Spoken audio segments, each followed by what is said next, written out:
मेरा नाम दिग्विजय है। मैं एक ऊंचे पद पर नौकरी करता था। पैसे की कोई कमी नहीं थी, लेकिन मेरी पत्नी कनक मेरे लिए सबसे बड़ी दुख की वजह थी। हमेशा की तरह होली के दिन भी झगड़ा कर अपने मायके जा बैठी थी।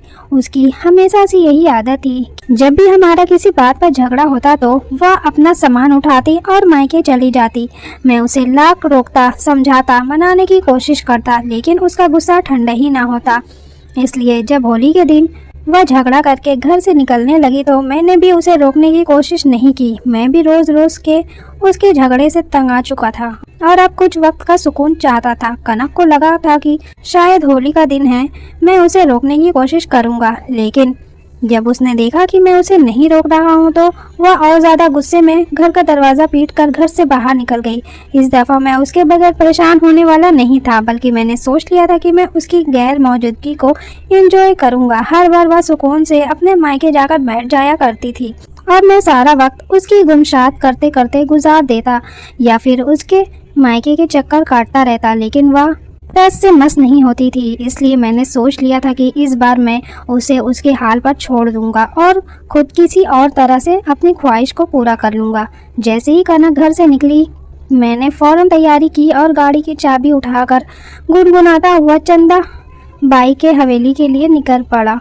मैं जानता था कि मेरी सारी ख्वाहिशें उसी के द्वार से पूरी होगी और यही आकर मुझे सुकून के वह लम्हे नसीब होंगे जिसकी मुझे ख्वाहिश है। चंदाबाई ने जब मुझे होली के दिन सुबह सुबह अपनी हवेली पर देखा तो मुस्कुराकर कहने लगी, वाह क्या बात है दिग्विजय साहब, तुम तो बड़े कमाल के मर्द हो जो आज के दिन भी अपनी पत्नी को छोड़कर चंदा की हवेली को रौनक लगाने आए हो। उस बाई की बात पर मैं मुस्कुरा दिया और कहा कि हाँ, सुकून की तलाश मुझे यहाँ तक ले आती है और आज भी इसलिए आया हूँ। मेरी बात सुनकर चंदा बाई कहने लगी कि फिर तो तुम्हारे लिए एक बहुत ही अच्छी खबर है। 15 साल की एक खूबसूरत लड़की आई है और मैं उसे बहुत ही कम पैसों में कुछ वक्त के लिए तुम्हारे हवाले कर सकती हूँ, क्योंकि वह यहाँ नहीं है। 15 साल की कम उम्र लड़की के बारे में सुनकर मैं खुश हो गया और फिर चंदाबाई ने दाम भी बहुत ही कम बताया था, सिर्फ 1000 रुपये में। मुझे पूरी रात के लिए उस लड़की को सौंपने को तैयार हो गई थी, जबकि उस कोठी में तो कीमत 5000 से शुरू होती है। मैंने फौरन हामी भर दी। चंदा ने उस लड़की को बुलाया जिसका नाम सोहानी था। वह छोटे छोटे कदम उठाती चंदाबाई के करीब आई तो मैं उसे देखकर पलके झुकाना भूल गया। मैंने आज तक इतना मासूम चेहरा और ऐसी बेमिसाल सुंदरता नहीं देखी थी। मेरी पत्नी कनक भी काफी खूबसूरत थी, लेकिन उसकी जुबान में जो आग थी उसने उसकी खूबसूरती को दफन कर दिया था।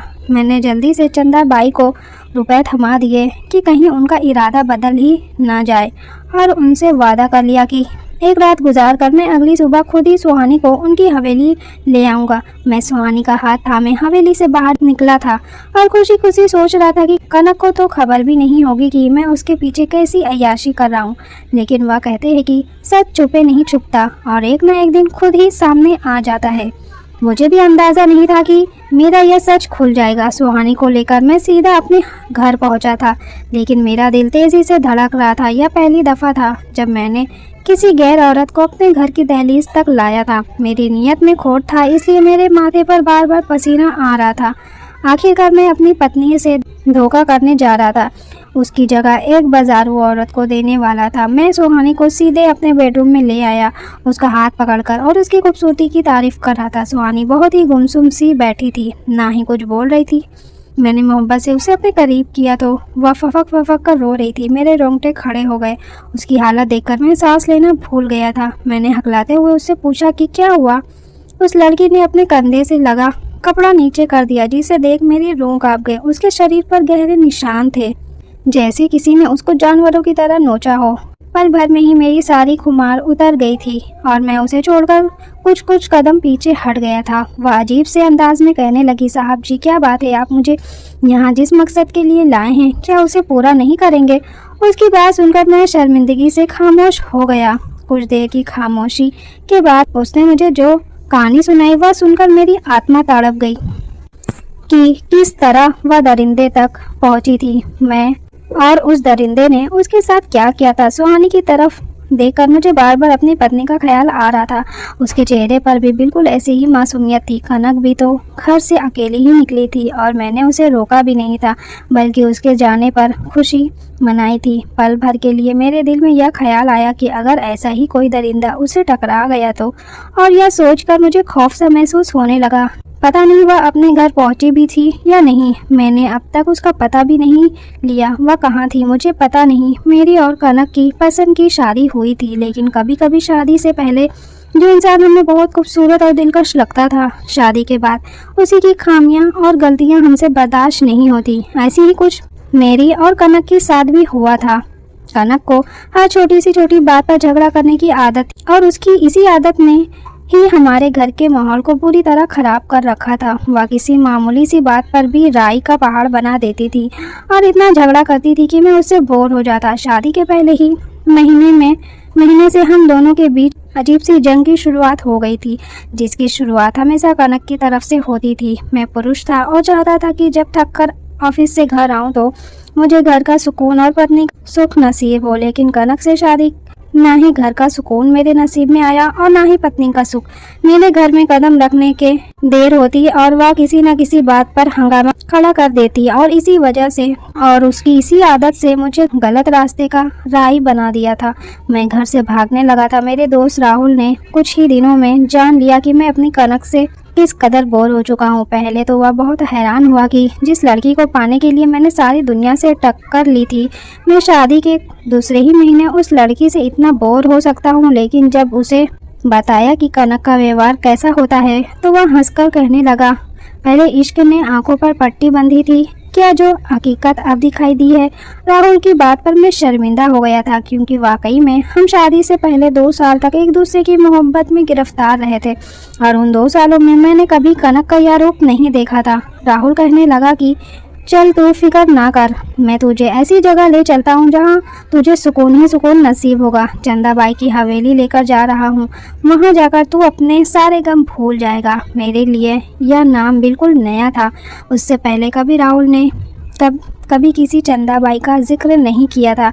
मैंने उसे रोकना चाहा, लेकिन राहुल के आगे मेरी कहाँ चलती थी। वह मेरा जिगरी यार था और एक बार जो वह कह देता था तो उससे पीछे नहीं हटता था। मैंने उससे पूछा कि अब तो बता कि चंदाबाई कौन है। राहुल कहने लगा कि वहां जाकर खुद ही देख लेना। दूसरे दिन वो मुझे एक हवेली ले गया। एक तरफ तबले की थाप थी, दूसरी तरफ घुंघरू की झंकार। जवान और हसीन लड़कियां मदहोश थी और उनमें से कुछ इर्द गिर्द बैठे मर्दों से पैसे वसूल कर रही थी।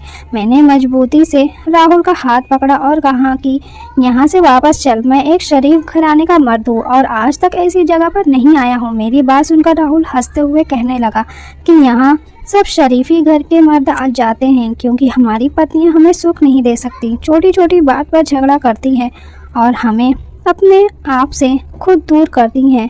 तेरी भाभी का भी यही हाल है। उसी के रवैये ने मुझे मजबूर किया कि मैं चंदाबाई की हवेली के रास्ते पर चल पड़ा। राहुल ने ज़बरदस्ती मुझे थोड़ी सी शराब पिलाई। मैंने ज़िंदगी में पहली दफ़ा शराब पी थी। थोड़ी सी शराब ने मुझे पूरी तरह मदहोश कर दिया था और उसके बाद सही और गलत भूलकर राहुल के साथ उन जवान और हसीन लड़कियों के मुजरे का मज़ा लूटने लगा। पहली दफ़ा मुझे पता चला कि सुकून और सुरूर क्या होता है। जैसे जैसे दिन गुजर रहे थे, मैं अपनी पत्नी से दूर होता जा रहा था। कनक इस बात को महसूस कर रही थी कि मैं उसे नज़रअंदाज कर रहा हूँ। होली से एक रात पहले भी मैं रात भर राहुल के साथ चंदाबाई की हवेली पर था और जब सुबह के करीब घर पहुंचा तो कनक का रवैया पूरी तरह बिगड़ चुका था। उसने मुझसे झगड़ना शुरू कर दिया। उसके मायके जाने के बाद मैं चंदाबाई से एक रात के लिए सुहानी को लेकर घर आया था। मैं सोच भी नहीं सकता था कि 15 साल की लड़की के साथ इस कदर दरिंदगी भी की जा सकती है। थोड़ी देर पहले ही मैंने शराब का गिलास पिया था, लेकिन अब मेरे ऊपर से उसका नशा उतर चुका था और मेरे पूछने पर सुहानी ने मुझे बताया था कि उसका यह हाल किसी गैर ने नहीं बल्कि उसके बाप ने किया है। वह एक गरीब घराने की संबंध रखती थी। उसका बाप एक शराबी था और उसकी माँ से हरगिज भी मोहब्बत नहीं करता था। शुरू से ही उनके घर के हालात बहुत ज़्यादा खराब थे। माँ और बाबा का झगड़ा ज़्यादा बढ़ा तो उसकी माँ घर छोड़कर चली गई।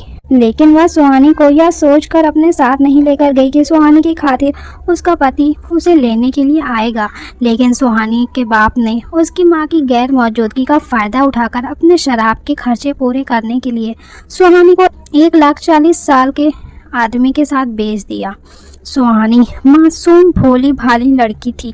वह समझ ही नहीं सकी कि उसके साथ क्या हो रहा है और वह आदमी सुहानी को अपने साथ लेकर दूसरे शहर चला गया और यहाँ आकर सबसे पहले उसे सुहानी को अपने हवस का निशाना बनाने के बाद जिसमें फिरोशी के अड्डे पर बेच दिया, जहाँ उसका पहला ही ग्राहक एक दरिंदा साबित हुआ था और वहाँ उसे बचाने वाला कोई नहीं। सिर्फ कुछ रुपए के बदले सारी रात उस दरिंदे ने उसे नोच डाला। सुहानी के जिस्म का कोई ऐसा हिस्सा नहीं था जहाँ जख्मों के निशान मौजूद ना हो। वह जिस्म फरोशी के अड्डे से चंदाबाई की हवेली तक पहुँचा दी गई ताकि मुजरे की महफिलों में काम आ सके। लेकिन जख्म इतने गहरे थे कि थोड़ी देर के मुजरे के बाद सुहानी थक कर बेहोश हो जाया करती थी। सुहानी की आंखों में लगातार आंसू बह रहे थे। वह कह रही थी कि अगर उसकी माँ घर छोड़कर ना जाती तो उसके बाबा उसके माँ को इज्जत देकर अपने घर में जगह देते तो शायद आज वह इस दरिंदगी का शिकार ना बनी होती। मैंने सुहानी से कहा कि अगर वह चाहे तो मैं उसे चंदाबाई से आज़ाद करवा कर अपने घर उसकी माँ के पास भेज सकता हूँ। लेकिन मेरी बात सुनकर वह मुस्कुरा दी और कहने लगी, उसकी माँ तो बहुत पहले ही उसे बाप के रहमो करम पर छोड़ गई, तो अब कैसे अपनाएगी। वह वापस चंदाबाई की हवेली ही जाना चाहती थी। वो अपनी वजह से मुझे किसी मुसीबत में नहीं डालना चाहती थी। उसे छोड़कर मैं सीधा कनक के घर पहुंचा था। वह रो रो कर अपना मुंह सुजा चुकी थी। मुझे देख के ही उसने मुंह फेर लिया और कहने लगी, अभी क्यों आए हो, अपने घर में सुकून से रहो। मैंने मोहब्बत से कनक को अपने सीने से लगाया और कहा कि आज के बाद मेरा सारा वक्त तुम्हारा है।